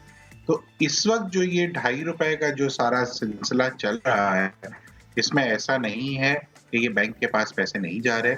इसमें एक स्विचिंग फी जो है वो वन लिंक चार्ज कर रहा है, और इसी तरीके से एक बैंक जो इशूअर बैंक है वो पैसे चार्ज करता है, और दूसरा बैंक वो चार्ज कर रहा है। ठीक। अब ये बताना भी यहाँ बहुत जरूरी, ये इस वक्त ऑप्शनल है। बिल्कुल। सारे बैंक्स ने इसको अभी तक अडॉप्ट नहीं किया है, कुछ बैंक्स ने इसको अडॉप्ट किया है। स्टेट बैंक की तरफ से इसमें कोई ममानियत नहीं की है अभी तक उन्होंने, लेकिन स्टेट बैंक ने ये कहा है कि जिसको चार्ज करना है वो चार्ज करे। इसको कैटेगोरिकली मना नहीं किया है। तो कोई भी अगर एटीएम से जब आप ये कैश स्लिप ड्रॉ करते हैं या बैलेंस की इंक्वायरी की स्लिप ड्रॉ करते हैं और उसमें अगर पैसे चार्ज हो रहे हैं, तो वो उस बैंक ने अपना जो है वो प्रोसीजर बनाया हुआ है और वो चार्ज कर रहे हैं। यकीनन इसका एक जो दूसरा एस्पेक्ट है, वो जो गो ग्रीन कैंपेन है, वो है ज़रूर, लेकिन ऑब्वियसली जैसे आपने अपने इंट्रो में भी बताया कि ये लोग पर्चियां निकालते हैं और पर्चियां वो डस्टबिन की नज़र हो जाती हैं। हम वो एज अ कहते हैं ना क्यूरियोसिटी कि ये ट्रांजैक्शन हो गई है या नहीं हुई है, उसको चेक करते हैं। अलबत्ता जो भी एटीएम इस्तेमाल करता है, यकीनन उसके मोबाइल पे एसएमएस की सूरत पे वो ट्रांजैक्शन का डेटा आना लाजमी है। तो यकीनन अगर कोई अपना हिसाब किताब रखना तो चाहे वहां से कर सकता है, तो वो मोबाइल एसएमएस से जरूर कर सकता है। ईमेल पे भी ट्रांजैक्शन जाती है, लेकिन वो जरूरी नहीं है कि वो ट्रैक रख सके, लेकिन मोबाइल पे जरूर ट्रांजैक्शन। ठीक। निशान साहब एक बात और बताएं कि एक बात और बता दें कि जब भी हम पेपर से शिफ्ट करने की बात करते हैं, हम डिजिटल होने की बात करते हैं, तो अगर मैं माजी का एक एग्जांपल कोट कर दूं कि जिस वक्त शेयर्स फिजिकल होते थे, बाद में वो कंप्यूटर के अंदर एक तरह से डाल दिए गए, उससे स्टॉक मार्केट में हमने देखा कि एक बूम आया। तो क्या ये जो स्टेप है, इससे हम ये समझें कि हम फिर उस तरफ को जाने लगे हैं, पेपर मनी के बजाय इलेक्ट्रॉनिक मनी की तरफ? आपको लगता है कि ऐसा होगा, ऐसा हो रहा है? जो भी नई ट्रांजिशन होती है, चाहे आप पेपर एनवायरनमेंट से पेपरलेस एनवायरनमेंट में जाएं, तो वहां पे रेजिस्टेंस आती है और वो लोग इजीली एक्सेप्ट नहीं करते, क्योंकि चेंज इज नेवर इजी। और इसमें होता ये है कि जब अब ये एक स्टेप लिया है गो ग्रीन के तहत, ताकि इससे एनवायरनमेंट की भी कंजर्वेंसी कहीं ना कहीं कुछ ना कुछ जरूर इस पे इम्पैक्ट आएगा। लेकिन ये एक लोगों को मीडियम दे रहे हैं कि अब आपको यकीनन पेपर से मूव होकर डिजिटल इकोनॉमी की तरफ या डिजिटल जाना पड़ेगा, क्योंकि दुनिया उस तरफ जा रही है। अच्छा स्टेप लिया है। ठीक है, और मैं इसको आप इसे सपोर्ट करते हैं। ठीक है, एक कमेंट आफिया प्लीज आपसे भी लेना चाहूंगा। एक दहाई में अगर मैं आपसे पूछूं कि एक दहाई में हमने कितना सीखा, फॉर एग्जांपल अगर मैं और एग्जांपल यहाँ कोट करूं कि पहले बच्चों की मोटी मोटी बुक्स, या आप कहना चाहिए कि वो वर्क बुक्स होती थी, लेकिन अब बहुत से स्कूल्स ने ये किया कि वर्कशीट्स हैं, वो एक पेपर दिया जाता है, वो आपने अपना होमवर्क किया, वापस किया। तो एक तरह से हमने थोड़ी सी सहूलत भी की और ये भी किया कि हमने एनवायरनमेंट का सोचा। इससे भी आप एग्री करेंगे और आपको लगता है कि आहिस्ता आहिस्ता हम छोटे छोटे स्टेप्स ले तो रहे हैं? बिल्कुल ले रहे हैं। देखिए यही बात है आगाही की, जो मैंने कहा कि दूसरे मुल्क अगर हमसे आगे किसी चीज़ में हैं तो वो भी कभी इसी स्टेज पे थे जिस पे अब हम हैं, और अब ये लीप फ्रॉगिंग का दौर है। ये ज़रूरी नहीं कि हम उतना ही वक्त लगाएं उस स्टेज पे पहुंचने में जितना उन्होंने लगाया। हम उनकी तजर्बात से सीख के अपने यहाँ वो चीज़ें इम्प्लीमेंट कर सकते हैं। आपने किताबों का जिक्र किया, जब अवेयरनेस आई तो लोगों ने जो दफ्तरों के अंदर फोटोकॉपी होते थे उसमें जो कागज़ इस्तेमाल नहीं होते, या एक दफ़ा वो रिपोर्ट हो गई उसके बाद उसमें से जो कागज़ बच गए उसकी बैक साइड यूज़ करनी शुरू की। फिर डबल साइड पे प्रिंटिंग करानी शुरू की, जिसका पहले ये बिल्कुल भी रिवाज नहीं था। ये हमेशा वन साइडेड प्रिंटिंग होती थी। बिल्कुल। तो जैसे जैसे आगाही बढ़ी है, आपको फर्क नजर आना शुरू हुआ है। बिल्कुल, और ये वजह से exact that's why we are talking about this. और ये बहुत ज़रूरी है कि इस पर बात मजीद की जाए, क्योंकि ज़रा it's all about awareness. Thank you very much Afia, आप साथ मौजूद थी। जिशान आपका भी शुक्रिया। Welcome back once again. चर्चा किस गाने का है? आज देखेगा करोड़ मेरा ग्रूव टीवी ते इसका चर्चा है, यानी PSL का चर्चा है, इसका जुनून है, सर चढ़कर बोल रहा है। ऐसे में अगर हम बात करें कमेंट्री की तो इससे मुताल्लिक मेरे पास आज बड़ा मुनफरिद गेस्ट है। लाहौर का ये मजदूर कभी स्कूल तो नहीं गया, लेकिन क्रिकेट पर कमेंट्री ऐसी कि लाजवाब कर दे। शाहीन शहजादी की उनसे हुई मुलाकात, रिपोर्ट तैयार की, आपको दिखाएंगे, फिर आपकी मुलाकात दोबारा कराएंगे क्योंकि कुछ सवाल हमने मजीद करने हैं। जबरदस्त, बहुत अच्छी रिपोर्ट शाहीन शहजादी की। रमीज राजा हो, बिल लॉरी, रवि शास्त्री, यानी मैं कहता हूं कि सिर्फ अगर आवाज़ सुने इनकी तो आपको लगेगा अच्छा कोई कमेंट्री जो है ना प्रोफेशनल हो रही है, लेकिन आप देखिए कि कितनी खूबसूरत कमेंट्री उन्होंने की। हमारा टैलेंट है तो हमने सोचा कि आज इनसे और बातें की जाएं। इस वक्त जाहिद ने हमें ज्वाइन कर लिया। जाहिद, अस्सलाम वालेकुम, कैसे हैं आप? जी अस्सलाम वालेकुम। अच्छा जाहिद, बहुत सर। वालेकुम सलाम। बहुत अच्छी कमेंट्री आप कर रहे हैं। रिपोर्ट में हमने देखा कि रेडियो से सुनकर आपने ये किया, लेकिन थोड़ा सा मुझे बताएं कि रटा रटाया तो नहीं होता। ये तो मुझे आइडिया हो गया कि रटा रटाया नहीं होता, आपको पता होता है आप क्या बोल रहे हैं। जी पता है, अब मुझे पता है। अच्छा, अब मुझे ये बताएं कि जैसा शाहीन ने आपसे कहा कि आखिरी ओवर है, पाक इंडिया का मैच आपने करके दिखा दिया, PSL का माहौल कैसा होता है वो भी आपने बताया, लेकिन मेरा सवाल ज़रा डिफरेंट है। मेरा सवाल ये है, एक धींगा मुश्ती पाकिस्तानी सियासत में भी होती है। अगर आपने कभी देखा हो कि पार्लियामेंट हाउस में क्या हो रहा होता है, ऐसे गुफ्तगू हो रही होती है कि स्पीकर साहब को हज़फ करानी पड़ती है, वो भी कर लेते हैं। अगर मैं आपसे कहूँ कि उनकी मिमिक्री करें वो भी हो जाएगी? जी, जब ये मुल्क कैसे आपको पता है कि तरक्की करेगा इंशाल्लाह। अच्छा, ये आपको पता है जी जी, जब तक गरीब को खाना नहीं मिलेगा, रोटी नहीं मिलेगी, तो कैसे जिएगा पाकिस्तान। इंशाल्लाह मेरा मिशन है कि हर गरीब को रोटी कपड़ा मिले। तो ये टाइम लगता है, ये आते नहीं आदमी जो कर दिया ये हो गया, नहीं, ये अल्हम्दुलिल्लाह टाइम लगता है। इस पे टाइम लगेगा, इंशाल्लाह आपको पता लग जाएगा कि ये मुल्क कैसे फॉलो कर रहा है। सिर्फ आवाज़ नहीं, अंदाज भी वही है जाहिद। अच्छा, अब मुझे ये बताएं जाहिद कि ज़ाहिर है एक शौक़ है आपका, आप कमेंट्री तो करते हैं, लेकिन थोड़ा सा मुझे बताएं कि कभी आपने ट्राई किया कि आपको वाकई मौका मिले कहीं पर जाके कमेंट्री करने का किसी मैच में? जी ट्राई तो दिल तो बड़ा करता, शर्म सी आती थी पहले। अच्छा, जिस तरह शर्म नहीं आती बंदा घुबलाहट जाता है। पहले टेप बॉल का टूर्नामेंट होते हैं, वूफर ये लड़के स्कूल वाले जो बुला के मुझे कमेंट्री कराते हैं और मुझे खर्चा दे देते थे, 3-3 हज़ार रुपया एक टूर्नामेंट से कमा लेता था। अच्छा, ये मुझे बताएं कि वैसे फेवरेट कमेंटेटर कौन है आपका? किसका स्टाइल सबसे ज़्यादा पसंद है आपको? Danny Morrison. ओके, अच्छा, और मुझे बताएं कि अगर ऐसा हो कि अब जो PSL का मेला सजने वाला है उसमें चांस मिल जाए आपको किसी एक मैच में कमेंट्री का, तो आपको लगता है कि बिल्कुल कॉन्फिडेंटली आप कर लेंगे वो? जी इंशाल्लाह कर लूंगा। ख्वाहिश है तो इजहार कीजिए, PC भी शायद सुन रहा हो आपको। जी ख्वाहिश तो है, गरीब आदमी हूँ, मगर इस मुल्क में गरीबों की बहुत कम सुनी जाती है। दुआ मुझे बुला ले, इंशाल्लाह दुआ ही देंगे। अच्छा, ये अगर एक तो कमेंट्री आपने की जब शाहीन ने कहा, थोड़ा सा मैं चाह रहा हूँ, चूँकि ज़ाहिर है इस वक्त नाजरीन आपको लाइव देख भी रहे हैं, तो हम चाह रहे हैं कि लाइव थोड़ी कमेंट्री हम आपसे करा लें। आपकी अपनी चॉइस है, मैच ज़ाहिर है फंस चुका है और है आखिरी ओवर ही, कमेंट्री हो रही है, तो कैसी होगी जाहिद की कमेंट्री? और है ये PSL का मैदान। Yes, and PSL in the best side in Pakistan, Peshawar Zalmi and fast match at Lahore Qalandars and Shanshaw, Freddie bowler left hand, very Peshawar Zalmi and Westman and Ian Pulat is a big one to western side and very different start or very opportunity at batting lineup and the fielding is a one delivery 5 runs and Peshawar Zalmi 2 heavy go and change of ready. Oh my God, what a win there, the swing at 1 runs and run chase and Peshawar Zalmi and matches loose and the good captain and by Lahore Qalandar is the first matches winner. Oh, जबरदस्त, amazing, बहुत अच्छा लगे, बहुत अच्छा सुन के, देख के बहुत अच्छा लग रहा है, इट्स अमेजिंग।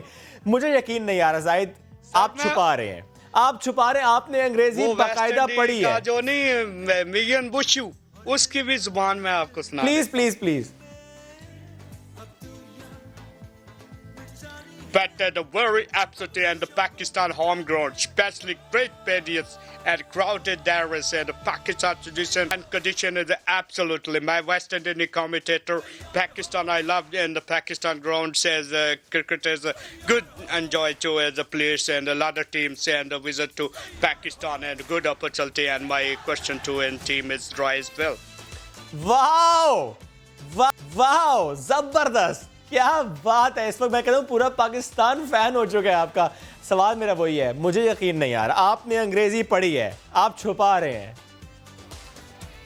नहीं मैं कोई नहीं गया उसको, मेरा उधर गांव से पता कर ले। कभी स्कूल नहीं गए? नहीं, मुझे शौक बड़ा, मैं स्पोर्ट मैन हूँ, खबरों का बड़ा शौकीन हूँ। अच्छा। एंकरों की नकल उतार लेता हूँ, कैमरा मैन ये कर रहा है वो कर रहा है, ये मुझे शौक है। अच्छा, ये वैसे आपका गांव कौन सा है जाहिद? 276 रोटियां का चाक जी, जड़ावाला की तहसील में आता है। जड़ावाला की तहसील में आता है। ये बताएं कि बिल्कुल स्कूल नहीं गए या एक दो जमातें गए थे? नहीं सर जी, कोई नहीं गया। तो ये छोटे से गांव से मेरी माँ जो है वो मेरी वालदा जो है किसी कोठी पे काम करती थी और मैं जो था मैं भैंसें चराता था, नौकर था जिम्मेदारों का। और आज अल्लाह ने मुझे हुनर दिया और इधर मजदूरी लाहौर करने लग पड़ा, तो फिर अल्लाह ने मौका दिया इधर। आज फिर गांव कॉल की थी, गांव बताया था कि आज समा टीवी के मॉर्निंग शो में आप देखेंगे मुझे। जी आज मुझे सब देख रहे हैं, बड़े फोन करेंगे सर, बड़ा खुश नसीब इंसान हूँ। तो गांव में से कितने अरसे बाद जाते हैं आप? एक माह बाद। इस बार जाएंगे? मेरे 2 बेटे भी हैं, अली अच्छा, माशाल्लाह माशाल्लाह। और मुजाहिद अली। अच्छा। 2 बेटे और एक मेरी बेगम है और मेरा माँ बाप भी है। माशाल्लाह, अल्लाह सबको सलामत रखे। ये बताएं कि बच्चों को भी शौक है खेल का और बच्चे पढ़ रहे हैं? बच्चा बड़ा तो आगे से कोई भी काम को तो इस तरह मुंह बना लेता है, तो छोटे बेटे को इंशाल्लाह पढ़ाएंगे। इतने सच्चे, इतने खरे। देखिए आपने थोड़ी सी बुराई कर दी बेटे की, बेटा गिला करेगा। लेकिन मुझे बताएं, जब बात हो रही है कि आप एंकर्स की भी नकल उतारते हैं, मैं बिल्कुल नहीं कहूँगा कि मेरी नकल उतारनी है, किसी और की उतारनी है आपने। जी उसको कहे ना आप स्कूल नहीं गए, मस्जिद नहीं गए, तो कहेगा कारी साहब कह रहा है आज छुट्टी है। ऐशा वैसे ठीक है, मतलब पूरी एक्टिंग करता है। बेटा भी एक्टिंग कर रहा है कि स्कूल इसलिए नहीं जाना। अच्छा, अब किसी एंकर की जरा मुझे प्लीज नकल उतार के बताएं, खबरदार जो मेरी उतारी हो। जी मैं शकील मौजूद हूँ, समा टीवी के साथ शकील मोहम्मद मौजूद हूँ। अब आपको इस्लामाबाद ले चलते हैं जहाँ हमारे कैमरामैन मोहम्मद अब्बास मौजूद हैं। अपडेट कीजिएगा अब्बास, कोरोना वैक्सीन आज फ्री तिब्बी अमले को दी जा रही है। क्या बात है, जी क्या बात? आप मुझे सुन रहे हैं तो दी जा रही है। असद उमर साहब और वजीर आजम इसका इब्तिदा कर भी चुके हैं। अब दूसरी जो है इस्लामाबाद में इंशाल्लाह ये बन रही है और तिब्बी हमले के बाद आवाम को भी ये रिलीफ मिलेगा। जी बताइए। आप तो बने बनाए रिपोर्टर।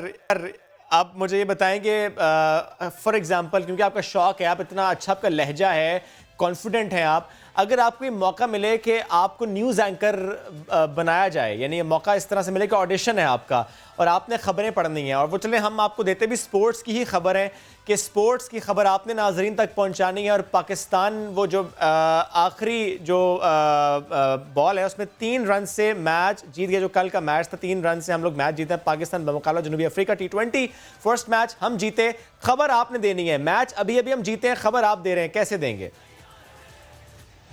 जी बाप सब लोग मुबारकबाद, आज पाकिस्तान ने पहला T20 अल्हम्दुलिल्लाह जीत लिया है। बहुत ही अनलकी रहे और पिछले टेस्ट सीरीज के साथ पाकिस्तान का होम ग्राउंड का इतना फ़ायदा है, माशाल्लाह पाकिस्तान मैच जीत जाता है।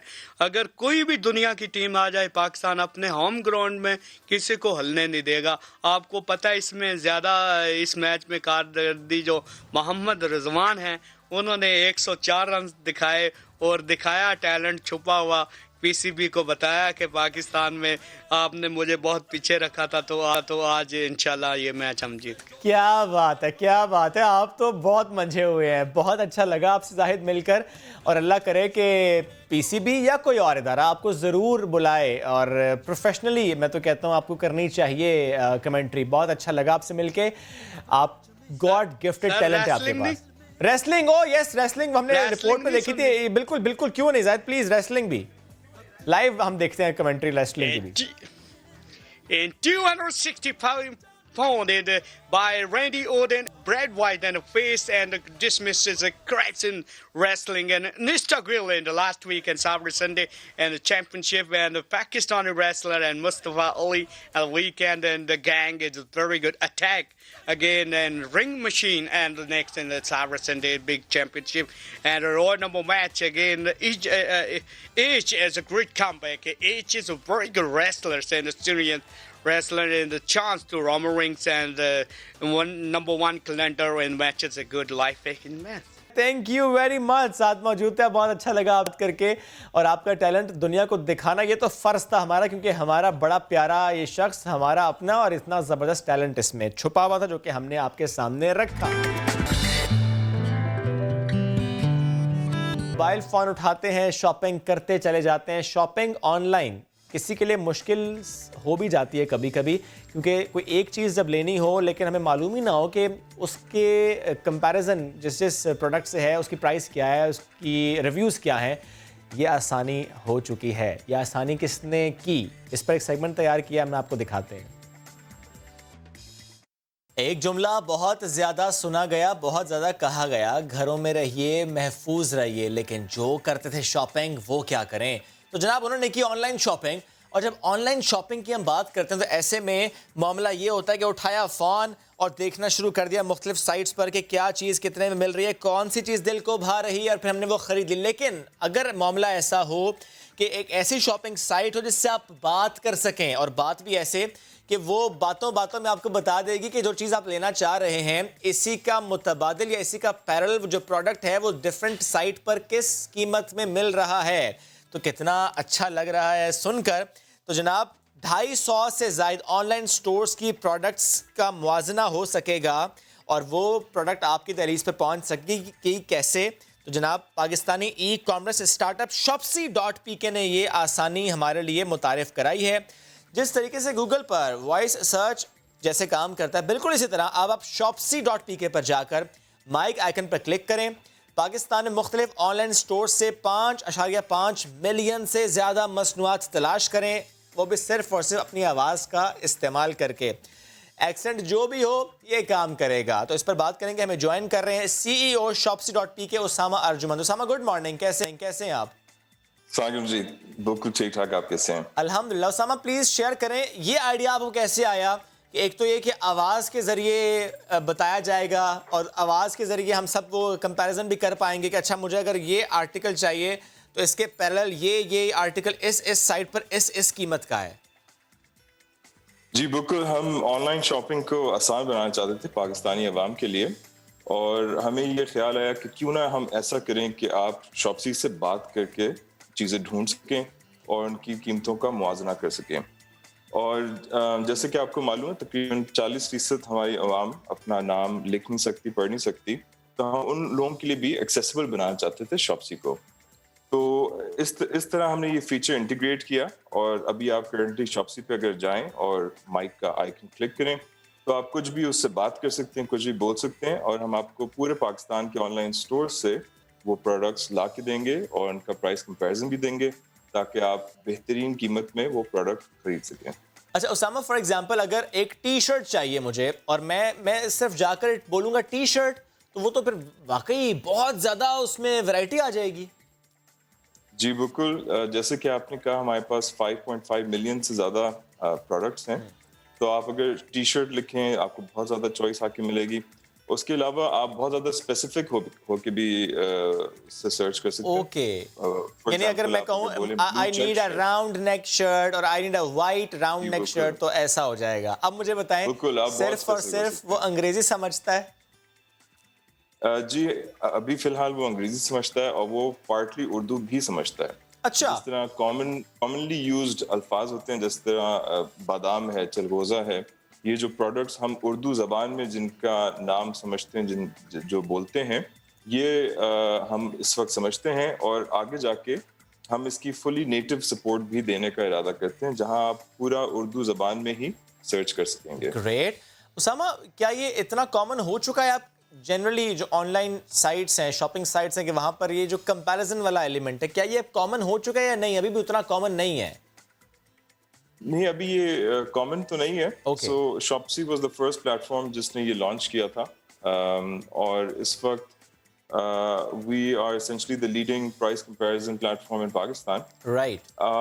उसके अलावा ऑनलाइन स्टोर्स ने भी इस वक्त वॉइस सर्च को इनकॉर्पोरेट नहीं किया है। सो हम ये उम्मीद कर रहे हैं कि इसके बाद बाकी भी ऑनलाइन स्टोर्स जो हैं वो वॉइस सर्च को इनकॉर्पोरेट करेंगे, ताकि ज़्यादा से ज़्यादा लोग जो अभी ऑफलाइन सर्च करते हैं, जो ऑफलाइन शॉपिंग करते हैं, उनको हम ऑनलाइन ला सकें।